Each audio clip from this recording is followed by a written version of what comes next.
لله وكفى وسلام على عباده الذين اصطفى أما بعد فأعوذ بالله من الشيطان الرجيم بسم الله الرحمن الرحيم والذين آمنوا أشد حبا لله سبحان ربك رب العزة عما يصفون وسلام على المرسلين والحمد لله رب العالمين اللهم صل على سيدنا محمد وعلى آل سيدنا محمد وبارك وسلم اللهم صل على سيدنا محمد وعلى آل سيدنا محمد وبارك وسلم اللهم صل على سيدنا محمد وعلى آل سيدنا محمد وبارك وسلم.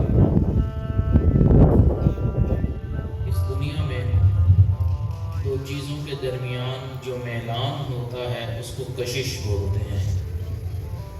اگر وہ بے جان چیزوں کے درمیان میلان ہو تو کشش ہے، اگر جاندار کے درمیان ہو تو محبت کہلاتی ہے. اور اسی کے تحت یہ دنیا کا نظام اور آسمان کا نظام چل رہا ہے. آسمان میں آپ دیکھتے ہیں کہ ستارے، سیارے، سورج، چاند، کہکشائیں، یہ تمام کے تمام کشش کی وجہ سے ایک دوسرے کے ساتھ مربوط ہیں. اس دنیا میں اگر ہم دیکھیں تو کشش ثقل موجود ہے جو زمین اپنی طرف لوگوں کو کھینچ کے رکھتی ہے، چیزوں کو اپنی طرف رکھتی ہے کھینچ کے. اور اگر یہی چیز جانداروں کے درمیان ہو تو اس کو محبت کہتے ہیں. اس کے اندر والدین کے ساتھ اولاد کی محبت، اساتذہ اور شاگردوں کی محبت، اسی طرح میاں بیوی کی محبت، دو بھائیوں کی محبت، بہنوں کی محبت، رشتہ داروں کی محبت، تو ہر طرح کی محبت جو نظام چلتا ہے وہ اسی کے تحت چلتا ہے. لیکن اللہ رب العزت اس بات کو پسند کرتے ہیں کہ میرے بندو، محبت تو تمہارے دل میں ہے لیکن سب سے غالب محبت میری ہونی چاہیے.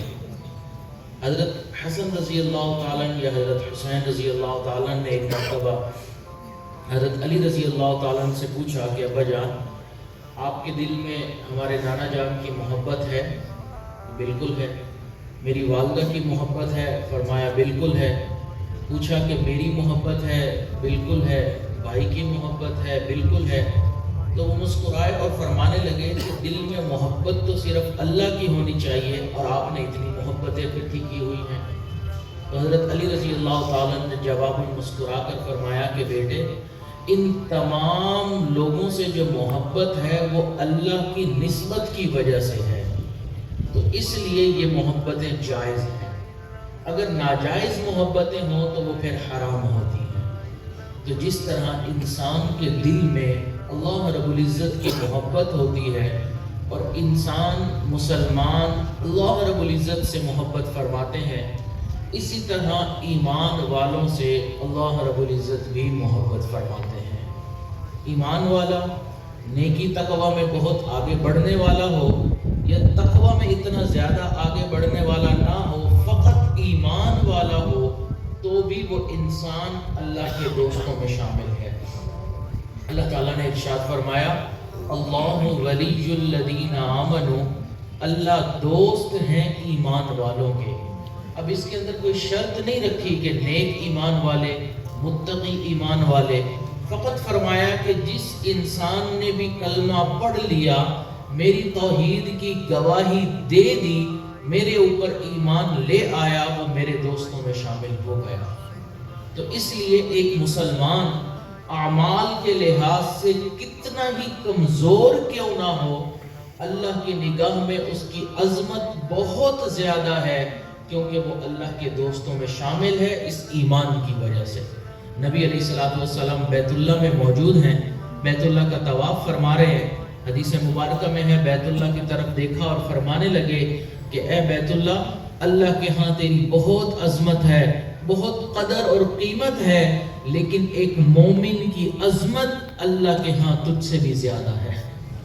اب بیت اللہ کی طرف ہم رخ کر کے نمازیں پڑھتے ہیں، اس کے غلاف کو پکڑ کر منتیں مانگتے ہیں، اللہ سے توبہ استغفار کرتے ہیں، اور ایک مومن کا دل دکھا رہے ہوتے ہیں، ایک مومن کو تکلیف پہنچا رہے ہوتے ہیں، تو اب آپ خود اندازہ لگائیں کہ ہم کتنے بڑے گناہ کا ارتکاب کرتے ہیں۔ یہ جو دل ہے، یہ دل بہت قیمتی چیز ہے۔ انسان دماغ سے محبت نہیں کر سکتا، ہاتھ سے پاؤں سے محبت نہیں کر سکتا، محبت کا جذبہ اللہ نے دل میں رکھا ہے۔ دل بحر محبت ہے، محبت یہ کرے گا، لاکھ اس کو بچا تو یہ کسی پر تو مرے گا، کیونکہ دل کا کام محبت کرنا ہے۔ پتھر سے ہو، خدا سے ہو یا کسی انسان سے ہو، آتا نہیں ہے چین محبت کیے بغیر۔ تو اس لیے جب اس دل نے محبت کرنی ہی ہے تو عقل مند انسان ہے وہ جو اللہ رب العزت کے ساتھ محبت کرتا ہے۔ یہ جو قلب عبد اللہ ہے، یہ عرش اللہ ہے، اللہ کا گھر ہے۔ اللہ تعالیٰ نہ زمینوں میں سماتے ہیں نہ آسمانوں میں سماتے ہیں۔ جب ایک مومن بندے کو اللہ پسند فرماتے ہیں تو اس کے قلب میں سما جاتے ہیں، اس کے قلب میں اپنی محبت کو پیدا فرما دیتے ہیں، پھر اس کے دن رات انوکھے ہوتے ہیں۔ اس لیے ہر مسلمان کی عزت، ہر مسلمان کی عظمت، ہر مسلمان کی قدر کرنا ہمارے اوپر ضروری ہے۔ ہمارے سامنے یہ ہوتا ہے کہ یہ نیک نہیں، ممکن ہے کہ وہ اللہ کے ہاں ہم سے زیادہ قابل قدر ہو۔ تو اس لیے اللہ ولی الذین آمنوا، اللہ دوست ہیں ایمان والوں کے۔ یہ بھی عجیب آیت مبارکہ ہے۔ اللہ تعالیٰ نے دوستی کی نسبت اپنی طرف رکھی، یہ نہیں فرمایا کہ ایمان والے میرے دوست ہیں، نہیں، کیا فرمایا؟ اللہ دوست ہے ایمان والوں کا۔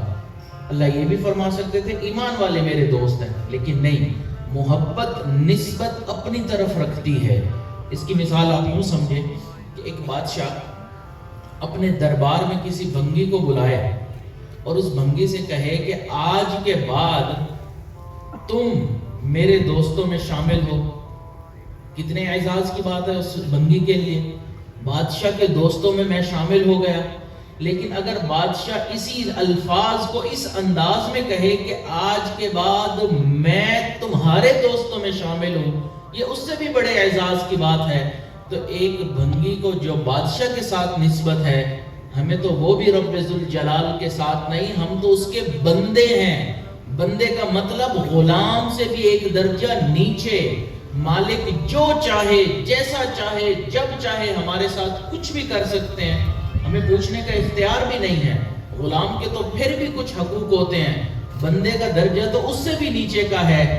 پھر بھی اللہ تعالیٰ نے پسند کیا کہ جو بھی ایمان لے آیا اللہ اس کے دوستوں میں شامل ہو گیا، اللہ اس کا دوست ہے۔ تو یہ کتنے اعزاز کی بات ہے۔ تو اللہ تعالیٰ ایمان والوں سے بڑی محبت فرماتے ہیں۔ حضرت بایزید بستامی رحمۃ اللہ علیہ اکثر اپنی مجلسوں میں یہ تذکرہ فرماتے تھے کہ اللہ بندوں سے بڑی محبت کرتے ہیں، اللہ بندوں سے بڑی محبت کرتے ہیں۔ ایک شخص نے کہا کہ حضرت آپ یہ دعویٰ کرتے ہیں کہ اللہ بندوں سے بڑی محبت کرتا ہے، اگر اللہ کو محبت ہے تو یہ ایک دعویٰ ہے، اس دعوے کی دلیل کیا ہے؟ ہمیں کیسے پتہ چلے کہ واقعی اللہ محبت کرتے ہیں؟ انہوں نے فرمایا کہ دیکھو، دنیا میں ایک دستور ہے، جب انسان کسی سے محبت کرتا ہے اس کا جی چاہتا ہے کہ میں دنیا جہان کی نعمتیں اپنے محبوب پر لٹا دوں۔ اس نے کہا محبت کے تقاضے یہی ہے کہ انسان محبوب پر ہر چیز لٹانا چاہتا ہے۔ تو انہوں نے فرمایا اچھا اس کے بالمقابل محبوب تھوڑا سا بھی کوئی مسکرا پڑے یا کوئی کام کر لے اپنے محب کے لیے تو محب سمجھتے ہیں میرے لیے میرے محبوب نے بہت کر دیا۔ وہ کہتے ہیں دنیا کا دستور یہی ہے، محبت کی دنیا کا یہی دستور ہے۔ حضرت نے فرمایا جب دستور یہی ٹھہرا، قرآن مجید پر نظر ڈالو، اللہ تعالیٰ نے قرآن مجید میں انسانوں کو کتنی نعمتیں عطا فرمائی، اتنی نعمتیں عطا فرمائی، فرمایا کہ وَإِن تَعُدُّوا نِعْمَةَ اللَّهِ لَا تُحْصُوهَا، تم ان نعمتوں کو گننا بھی چاہو تو نہیں گن سکتے، اتنی نعمتیں عطا فرمائی۔ لیکن ساتھ ہی فرمایا قُلْ مَتَاعُ الدُّنْيَا قَلِيلٌ، میرے بندو یہ جو دنیا کی نعمتیں ہیں بہت تھوڑی ہیں، اس کے بالمقابل ایک ایمان والا بندہ اللہ تعالیٰ کا ذکر کرتا ہے، اللہ کی عبادت کرتا ہے، اب انسان کی عبادت کا وقت محدود، انسان کی عمر محدود، انسان کا وقت محدود، ذکر کرنا محدود، بالکل تھوڑی سی عبادت کرتا ہے، تھوڑا سا ذکر کرتا ہے، لیکن وہ تھوڑا سا ذکر کرنا اللہ کو اتنا پسند آتا ہے، اللہ فرماتے ہیں وَالذَّاكِرِينَ اللَّهَ كَثِيرًا وَالذَّاكِرَاتِ، میرا کثرت کے ساتھ ذکر کرنے والے مرد اور خواتین، دنیا جہان کی نعمتیں اللہ نے لوٹا دی، قلیل کا لفظ استعمال کیا، بندے نے تھوڑا سا ذکر کیا، اللہ نے کثیر کا لفظ استعمال کیا، یہ اس بات کی دلیل ہے کہ اللہ انسانوں سے محبت کرتے ہیں۔ تو اس لیے اللہ رب العزت کو محبت ہے، تو ہمیں چاہیے کہ ہم بھی دل و جان سے اللہ سے محبت کریں۔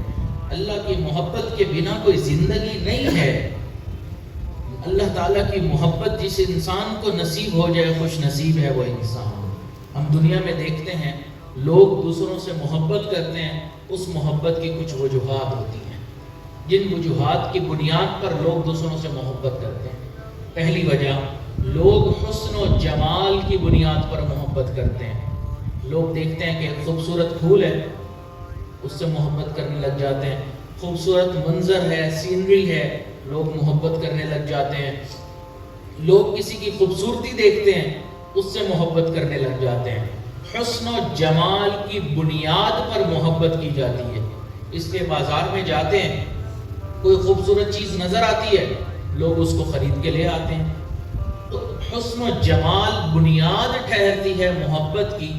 اگر ہم اسی کو بنیاد بناتے ہیں تو ہم دیکھتے ہیں کہ جس ذات نے حسن کو پیدا کیا وہ ذات خود کتنی خوبصورت ہوگی۔ ہم میں سے اللہ تعالیٰ کو کسی نے نہیں دیکھا، لیکن ایک شخصیت نبی علیہ السلام کی ذات ہے جنہوں نے اللہ تعالیٰ کو دیکھا اور انہوں نے فرمایا اللہ جمیل ویحب الجمال، لوگوں میں نے اللہ کو دیکھا ہے، اللہ بہت خوبصورت ہیں، خوبصورتی کو پسند فرماتے ہیں۔ اللہ تعالیٰ بہت خوبصورت ہے، ہم سوچ بھی نہیں سکتے کہ اللہ تعالیٰ کتنے خوبصورت ہیں، ہمیں اندازہ بھی نہیں۔ آپ دیکھیں حضرت یوسف علیہ السلام، اللہ تعالیٰ نے ان کو کیسا حسن عطا کیا کہ مصر کی خواتین نے ان کو حسن دیکھا تو اپنی انگلیوں کو کاٹ بیٹھی، اتنا محب ہو گئی کہ کوئی انسان اتنا خوبصورت بھی ہو سکتا ہے، اتنی خوبصورتی اللہ نے ان کو عطا کی۔ نبی علیہ السلام کی خوبصورتی تو انتہا کی تھی۔ حضرت عائشہ رضی اللہ تعالیٰ عنہ فرماتی ہیں کہ نبی علیہ السلام نے ارشاد فرمایا کہ میرے بھائی یوسف صبیح تھے، میں ملیح ہوں۔ صبیح کہتے ہیں گورے چٹے انسان کو جو بہت خوبصورت ہو، شائننگ چہرہ اس کا بالکل خوبصورت، اور ملیح کہتے ہیں نمکین چہرے کو۔ اس کو آپ اس انداز میں سمجھیں کہ صبیح کہتے ہیں وہ چہرہ کہ جس کے اوپر نظر ڈلے تو پھر ٹکے نہ، کہ اتنی شائننگ ہے کہ نظر ٹک نہیں پا رہی۔ صبیح کہتے ہیں وہ چہرہ جس پر نظر ڈلے تو ٹکے نہ، اور ملیح کہتے ہیں وہ چہرہ جس پر نظر ڈلے تو پھر ہٹے ہی نہ۔ تو نبی علیہ السلام ملیح تھے، حضرت یوسف علیہ السلام صبیح تھے۔ حضرت عائشہ فرماتی ہیں اے مصر کی خواتین، تم نے یوسف علیہ السلام کو دیکھا اپنی انگلیوں کو کاٹ بیٹھی، اگر میرے آقا و سردار کو دیکھتی تو اپنی گردنیں کاٹ بیٹھتی۔ نبی علیہ السلام کی خوبصورتی کا کیا کہنا، اگر اللہ کے محبوب اتنے خوبصورت ہیں، خود آپ سوچیں کہ اللہ رب العزت کتنے خوبصورت ہوں گے۔ اللہ کے حسن و جمال کا ہم اندازہ ہی نہیں لگا سکتے، جس نے خوبصورتی کو پیدا کر دیا۔ دنیا جہان کی خوبصورتی ہے اللہ کے ہاتھ میں۔ علماء کرام نے لکھا کہ جب جنتی جنت میں جائیں گے، امام غزالی رحمۃ اللہ علیہ نے لکھا جب جنتی جنت میں جائیں گے تو ہزاروں سال تک جنت کے جو حور و غلمان ہیں ان کو حسن کو دیکھ کر محو ہو جائیں گے کہ کوئی مخلوق اتنی بھی خوبصورت ہو سکتی ہے۔ 70 سال تک دیکھتے رہیں گے کہ اتنی خوبصورت مخلوق، کیونکہ وہ جنت کی مخلوق ہوگی، خوبصورتی عروج پر ہوگی۔ پھر اللہ تعالیٰ کا کرم ہوگا جنتی لوگوں پر، اللہ تعالیٰ اعلان فرمائیں گے کہ فلاں دن میں اپنا دیدار کرواؤں گا، اور یہ جنت میں اہل جنت کے لیے عید کا دن ہوگا کہ آج ہمیں اپنے محبوب کا دیدار ہوگا. وہ تیاریاں کریں گے جس طرح بڑے سے ملاقات کے لیے تیاریاں کرتا ہے، تو جنتی تیاریاں کریں گے. تیاریاں کر کے انسان نبی علیہ الصلوۃ والسلام کی صحبت میں انبیاء کے ساتھ اللہ تعالیٰ کا دیدار کرنے جائیں گے. وہاں پر نور کے گدے لگے ہوئے ہوں گے، انبیاء بیٹھے ہوں گے، اولیاء بیٹھیں گے، اللہ تعالیٰ اپنا دیدار کروائیں گے. یہ دیدار اس طرح ہوگا جس طرح انسان چاند کو دیکھتا ہے، دیکھنے میں کوئی رکاوٹ نہیں ہوتی. 14ویں کا چاند کیسے چمکتا ہے، راستے میں کوئی رکاوٹ نہیں. اسی طرح اللہ تعالیٰ کا دیدار ہوگا. یہ دیدار بے شبہ ہوگا، یہ دیدار بے کیف ہوگا، یہ دیدار بے مثال ہوگا. اللہ تعالیٰ اپنا دیدار کروائیں گے. جب تک اللہ چاہیں گے اپنا دیدار کرواتے رہیں گے. اس کے بعد اللہ تعالیٰ نور کی ایک آندھی بھیجیں گے. جیسے دنیا میں ایک آندھی چلتی ہے تو ہر چیز پر مٹی کی تہ جم جاتی ہے، تو وہاں پر نور کی آندھی چلے گی. ہر انسان کے چہرے پہ نور کا اضافہ ہو جائے گا، خوبصورتی میں اضافہ ہو جائے گا. یہ جنتی اللہ کا دیدار کر کے جب اپنے گھروں کو لوٹیں گے، ان کی خوبصورتی میں اتنا اضافہ ہو چکا ہوگا، پھر جنتی مخلوق 70 سال تک ان کو ٹک ٹکی باندھ کے دیکھے گی. جس ذات کے دیدار سے حسن میں اتنا اضافہ ہو گیا، وہ ذات خود کتنی خوبصورت ہوگی. اس لیے اگر ہم خوبصورتی کو بنیاد بنائیں، حسن و جمال کو بنیاد بنائیں، تو اللہ رب العزت یہ حق رکھتے ہیں کہ فقط ان کے ساتھ محبت کی جائے. پھر ہم دنیا میں دیکھتے ہیں کہ لوگ مال و منال کی بنیاد پر محبت کرتے ہیں. کوئی بڑے پیسے والا ہے، لوگ محبت کرنے لگ جاتے ہیں، اس کے چاہنے والے اس کو مل جاتے ہیں. اگر وہ اپنا کارڈ یا اپنا تعارف کسی کو دے دے، بتا دے، لکھ کے دے دے، فون نمبر دے دے، لوگ بڑے فخریہ لوگوں کو بتاتے ہیں میرا تعلق فلاں شخص سے ہے، اس کا کارڈ میرے پاس ہے، میرا اس کے گھر میں آنا جانا ہے، میرا اس سے رابطہ ہے. تو لوگ مال کی بنیاد پر محبت کرتے ہیں. اور اگر یہی بنیاد ٹھہری، اللہ رب العزت کے پاس کتنے خزانے ہیں. فرمایا وَلِلَّهِ خَزَائِنُ السَّمَاوَاتِ وَالْأَرْضِ، زمین و آسمان کے جتنے خزانے ہیں وہ سب کے سب اللہ کے قبضہ قدرت میں ہیں. اس دنیا میں جب تانبا ہے، لوہا ہے، سونا ہے، یورینیم ہے، چاندی ہے، یہ سب کے سب خزانے انسان استعمال کر رہا ہے، لیکن کس کے قبضہ قدرت میں ہے؟ اللہ رب العزت کے قبضہ قدرت میں ہے. نبی علیہ الصلوۃ والسلام نے فرمایا تم جنت میں دیکھو گے جنتیوں کو گھر ملے گا. ایک جنتی کو ایسا گھر ملے گا کہ پورے کا پورا گھر ایک ہی ہیرے سے بنا ہوگا اور وہ بے جوڑ ہیرا ہوگا. اتنا بڑا محل ہوگا اور اس میں کوئی جوڑ بھی نہیں ہوگا. آپ جانتے ہیں ہماری اس دنیا میں ایک چھوٹا سا 1 کیرٹ کا 2 کیرٹ کا ہیرا اگر کوئی لیتا ہے، کوئی خاتون خریدتی ہے، تو لاکھوں میں جا کے وہ ملتا ہے. اور اگر پورا کا پورا محل ہی ہیرے کا ہو، آپ خود اندازہ لگائیں اس کی قیمت کتنی ہوگی. پھر فرمایا کہ ایک جنتی کو جنت میں گھر محل ملے گا، وہ روبی کا بنا ہوا ہوگا، زمرد کے محل بنے ہوئے ہوں گے. تو یہ سارے کے سارے خزانے کس کے پاس ہیں؟ اللہ رب العزت کے پاس ہے. تو اگر ہم مال کو بنیاد بنائیں تو اللہ رب العزت یہ حق رکھتے ہیں کہ ان کے ساتھ محبت کی جائے. پھر ہم دنیا میں دیکھتے ہیں کہ لوگ کمال کی بنیاد پر محبت کرتے ہیں. کوئی انسان ہے کسی فیلڈ میں اس نے کمال حاصل کر لیا، ایکسیلنس حاصل کر لی، لوگ اس سے محبت کرنے لگ جاتے ہیں. ہم نے تو دیکھا کہ دنیا میں جب کسی کھلاڑی کو لوگ پسند کرتے ہیں تو اس کے نام کی شرٹس پہن کر گھوم رہے ہوتے ہیں، اس کے ہیئر سٹائل کی طرح اپنا ہیئر بنا کر گھوم رہے ہوتے ہیں، اس کی طرح کی لک لینا پسند کرتے ہیں. کیوں؟ کیونکہ وہ میرا فیوریٹ ہے، وہ میرا ہیرو ہے، لہٰذا اس نے اپنی فیلڈ میں کمال حاصل کر لیا، مجھے اس سے محبت ہو گئی. آپ خود بتائیں، آج ہمیں حضرات صحابہ کرام سے محبت ہے، حضرت سیدنا صدیق اکبر رضی اللہ تعالیٰ عنہ سے، حضرت عمر فاروق رضی اللہ تعالیٰ عنہ سے، حضرت عثمان غنی رضی اللہ تعالیٰ عنہ سے، حضرت علی المرتضیٰ رضی اللہ تعالیٰ عنہ سے، حضرت امیر معاویہ رضی اللہ تعالیٰ عنہ سے، بقیہ عشرہ مبشرہ صحابہ میں سے جو ہیں، بقیہ صحابیات، اہل بیت، ان سب سے محبت ہے. کیوں ہے؟ ہم نے ان کو دیکھا نہیں، ہم نے ان کے کمال کے واقعات پڑھے، علماء سے ان کی حالات زندگی کو سنا. اگر ان کے کمال کو سن کر ہمارے دل میں ان کی محبت آ گئی تو آپ خود سوچیں اللہ رب العزت کے کمال کا کیا کہنا۔ اللہ تعالیٰ قرآن مجید میں ارشاد فرماتے ہیں وَلَوْ أَنَّمَا فِي الْأَرْضِ مِن شَجَرَةٍ أَقْلَامٌ وَالْبَحْرُ يَمُدُّهُ مِن بَعْدِهِ سَبْعَةُ أَبْحُرٍ مَا نَفِدَتْ كَلِمَاتُ اللَّهِ کہ زمین کے اندر جتنے سمندر ہیں یہ سیاہی بن جائیں، جتنے درخت ہیں یہ قلم بن جائیں، اللہ کی تعریفیں لکھنا شروع کر دی جائیں، اللہ کے کمالات لکھنا شروع کر دیے جائیں، قلمیں ٹوٹ جائیں گی، سمندر کی سیاہی خشک ہو جائے گی، مگر اللہ کی تعریفیں تب بھی ختم نہیں ہوں گی۔ وہ ذات کتنے کمال والی ہے۔ اللہ تعالیٰ کی جتنی تعریفیں اللہ کے محبوب نے فرمائی، اتنی تعریفیں نہ اللہ کے محبوب سے پہلے کسی نے کی نہ بعد میں کوئی کرے گا۔ اتنی تعریفیں کی اللہ تعالیٰ کی، لیکن پھر کیا فرمایا؟ اللہم لا احصی ثناء علیک، اے اللہ میں آپ کی تعریفوں کا، آپ کی تعریف کا، ثنا کا احاطہ نہیں کر سکتا۔ انت کما اثنیت علی نفسک، آپ ویسے ہی ہیں جیسے خود آپ نے اپنی تعریف فرمائی ہے۔ تو اگر ہم کمال کو بنیاد بناتے ہیں، اللہ رب العزت یہ حق رکھتے ہیں کہ ان کے ساتھ محبت کی جائے۔ آج ہم 2 رکعت نماز پڑھتے ہیں، ہم نماز پڑھتے ہیں، کچھ عبادت کی زندگی گزار لیتے ہیں، اترانے لگ جاتے ہیں ہم نیک ہیں، ہم نے اللہ تعالیٰ کے نہ جانے حق ادا کرنا شروع کر دیے۔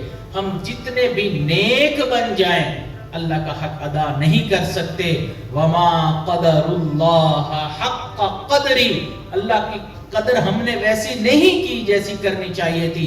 حضرت امام ربانی مجدد الفسانی رحمت اللہ علیہ فرماتے ہیں کوئی انسان کتنے ہی اخلاص کے ساتھ، کتنی ہی محبت کے ساتھ عبادت کرے، وہ عبادت جتنے بھی اخلاص کے ساتھ ہو وہ نیچے رہ جاتی ہے۔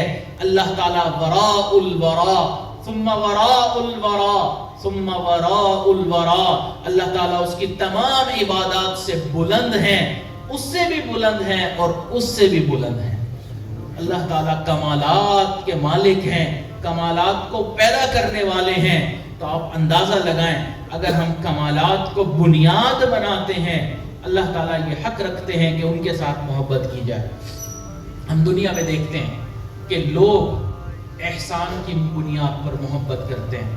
کسی شخص نے دوسرے پر احسان کر دیا تو لوگ محبت کرنے لگ جاتے ہیں، اپنے بیٹوں کو وصیت بھی کرتے ہیں کہ بیٹا اس شخص نے میرے اوپر احسان کیا تھا، میرے بعد اس کے ساتھ بھی اچھا معاملہ کرنا۔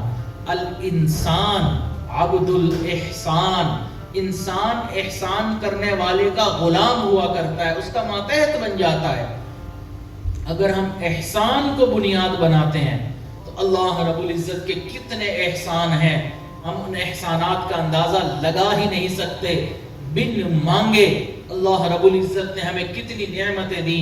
اگر ہم، اللہ تعالیٰ نے ہمیں بینائی کی نعمت عطا فرمائی، اللہ نے ہمیں گویائی کی نعمت عطا فرمائی، سماعت کی نعمت عطا فرمائی، اللہ رب العزت نے ہمیں ہاتھ پاؤں بالکل صحیح سلامت دیے، صحت کی نعمت عطا فرمائی، اللہ تعالیٰ نے ہمیں عزت عطا فرمائی، مال عطا فرمایا۔ یہ سب اللہ کے احسان ہی تو ہیں۔ ہم کوئی اس ساتھ پیدا تو نہیں ہوئے تھے کہ اللہ کے اوپر ہمارا حق تھا کہ ہمیں ٹھیک پیدا فرماتے۔ عین جس لمحے میں ہم پیدا ہوئے، یقیناً کسی نہ کسی غیر مسلم کے ہاں بھی اسی لمحے بچہ پیدا ہوا، عین اسی لمحے میں کسی نہ کسی جانور کے ہاں بھی بچہ پیدا ہوا۔ اللہ کا احسان، اللہ نے ہمیں مسلمان گھرانے میں پیدا فرمایا، اللہ کا احسان اللہ نے ہمیں انسان کے ہاں پیدا فرمایا۔ یہ احسانات ہم نے مانگے تو نہیں تھے، اللہ نے بن مانگے اتنے احسانات کر دیے۔ تو اگر ہم احسانات کو بنیاد بنائیں، اللہ تعالیٰ یہ حق رکھتے ہیں کہ ان کے ساتھ محبت کی جائے۔ آپ دیکھیں کہ انسان کے اندر جو بلڈ ویسلز ہیں، جس کے اندر سے انسان کے بلڈ کی سرکولیشن ہوتی ہے، سائنسدانوں نے کہا کہ اگر ان کو آپس میں جوڑ دیا جائے، ایک دوسرے کے ساتھ گرہ باندھ دی جائے تو ان کی لمبائی 97,000 کلومیٹر بنتی ہے۔ پوری دنیا کے گرد 2 مرتبہ چکر لگایا جا سکتا ہے۔ اب ان میں سے کسی ایک کے اندر بھی بلاکیج ہو جائے، اب آپ خود بتائیں جتنا بھی صحت مند آدمی ہو وہ بیڈ کے اوپر بیٹھا ہوگا کہ نہیں بیٹھا ہوگا، لیٹا ہوا ہوگا، ہسپتال کے چکر لگا رہا ہوگا۔ یہ صحت ہم نے اللہ سے مانگی تو نہیں تھی، اللہ نے ہمیں عطا فرمائی، بلکہ ڈاکٹر حضرات کہتے ہیں کہ انسان کے باڈی کے اندر ٹریلینز کے حساب سے نرو ہیں، 7 ٹریلین نرو ہیں۔ انسان کا دماغ انسان کے مختلف حصوں پر جو پیغامات پہنچاتا ہے، وہ پیغامات جس کے ذریعے پہنچتے ہیں اس کو نرو بولتے ہیں، اور وہ نرو کتنی ہے؟ 7 ٹریلین ان کی مقدار ہے۔ اب آپ اندازہ لگائیں، ایک بھی حصہ خراب ہو جائے اس حصے میں دماغ سے پیغام ہی نہیں پہنچے گا۔ ہمارا دماغ صحیح کام کر رہا ہے، جسم کے حصے صحیح کام کر رہے ہیں، یہ سب کس کا احسان ہے؟ یہ اللہ رب العزت کا احسان ہے۔ تو اندازہ کریں، اگر ہم احسان کو بنیاد بناتے ہیں تو اللہ رب العزت یہ حق رکھتے ہیں کہ ان کے ساتھ محبت کی جائے۔ اس دنیا میں اللہ رب العزت سے محبت کرنے والے بڑے عجیب لوگ آئے۔ اللہ فرماتے ہیں والذین آمنوا اشد حبا للہ۔ اذان کا جواب دے لیں۔ ارشاد فرماتے ہیں والذین آمنوا اشد حبا للہ، اور ایمان والوں کو اللہ تعالیٰ کے ساتھ شدید محبت ہوتی ہے۔ اور واقعی اس دنیا میں اللہ تعالیٰ سے محبت کرنے والے عجیب لوگ آئے۔ یاد رکھیں، جتنا اللہ سے محبت کی گئی، جتنا تنہائیوں میں اللہ کو پکارا گیا، جتنا اللہ کے نام پر جانیں نچھاور کی گئیں، اتنا کسی اور ذات کے لیے نہیں ہوا۔ اللہ تعالیٰ سے محبت کرنے والے عجیب لوگ آئے اس دنیا کے اندر۔ حضرت ابراہیم علیہ السلام اللہ کے خلیل ہیں، اللہ کے پیغمبر ہیں، ان کے دل میں اللہ کی شدید محبت تھی۔ ایک مرتبہ بکریوں کو چرا رہے تھے کہ ایک شخص قریب کھڑا ہوا تھا، اس نے دیکھا کہ ابراہیم خلیل اللہ ہیں، اونچی آواز میں کہنے لگا سبحان ذی الملک والملکوت، سبحان ذی العزت والعظمت والہیبت والقدرت والکبریاء والجبروت۔ اس نے اس انداز میں، خوبصورت انداز میں اللہ تعالیٰ کی تعریفیں کی۔ حضرت ابراہیم علیہ السلام تو اللہ کے خلیل تھے، اللہ کے دوست تھے۔ جب اللہ کا تذکرہ سنا، اللہ کی محبت نے دل میں جوش مارا، فوراً اس کے پاس آئے، آ کے کہنے لگے اے بھائی، آپ نے یہ تعریف کی ہے، آپ دوبارہ یہ تعریفی کلمات کہہ دو۔ وہ کہنے لگا ابراہیم میں کہوں گا تو صحیح، لیکن اس کے بدلے میں آپ کو کچھ دینا پڑے گا۔ فرمایا میری آدھی بکریاں آپ لے لینا۔ اس شخص نے دوبارہ یہی کلمات کہہ دیے۔ پھر محبت ایسی جوش مارا کہ اللہ ہوتی رہے ثنا تیرے نام کی، اللہ تیرے نام کی حمد و ثنا ہوتی رہے، ابراہیم سنتا رہے۔ پھر فرمانے لگے کہ اے بھائی دوبارہ یہ کلمات کہہ دو۔ وہ کہنے لگا کہ اب آپ مجھے کیا دیں گے؟ فرمایا میری بقیہ آدھی بکریاں بھی تم لے لینا۔ اس نے وہ بھی لے لی۔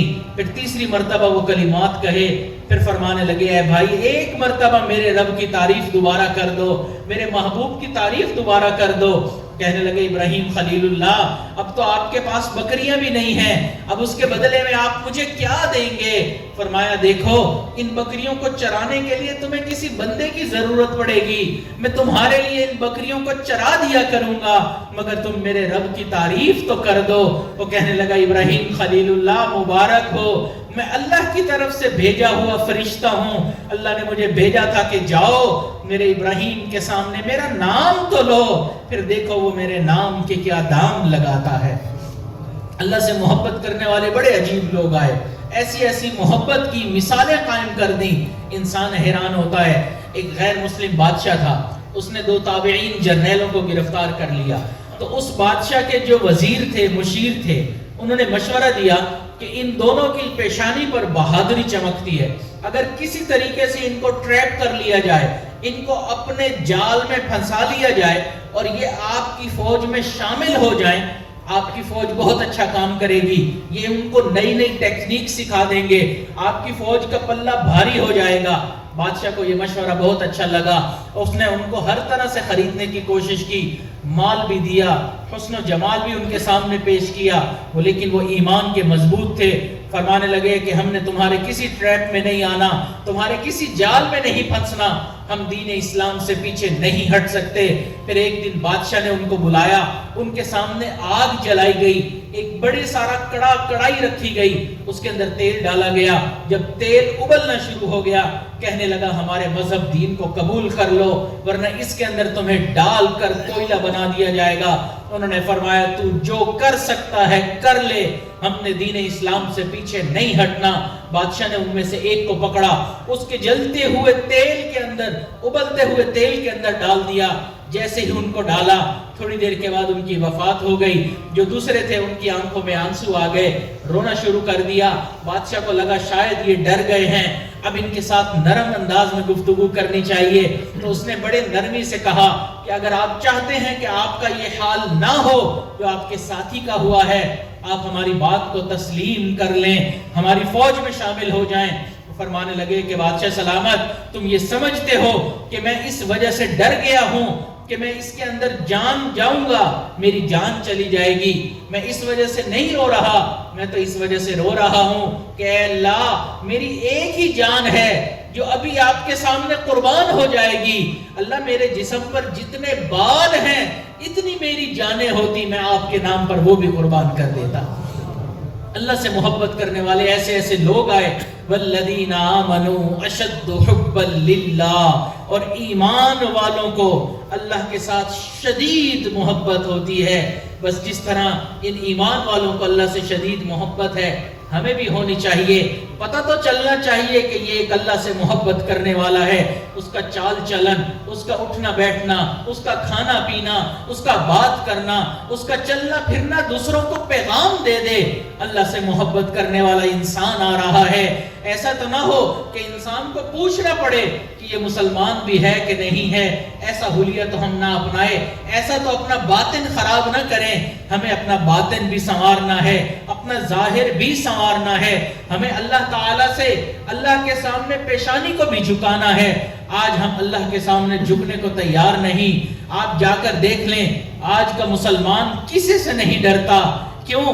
اس لیے نمازوں میں نہیں آتا، نماز نہیں پڑھ پاتا۔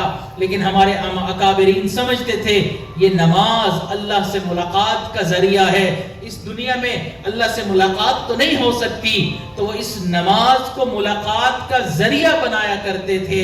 اس لیے بار بار نماز پڑھا کرتے تھے، بار بار نفلیں پڑھا کرتے تھے۔ فرائض سے دل نہیں بھرتا، واجبات پڑھتے تھے، واجب سے دل نہیں بھرا، سنتیں پڑھتے تھے، سنت سے دل نہیں بھرا، نوافل پڑھا کرتے تھے۔ اس فقط بہانہ تھا کہ ہمیں اپنے محبوب سے ملاقات ہو رہی ہے۔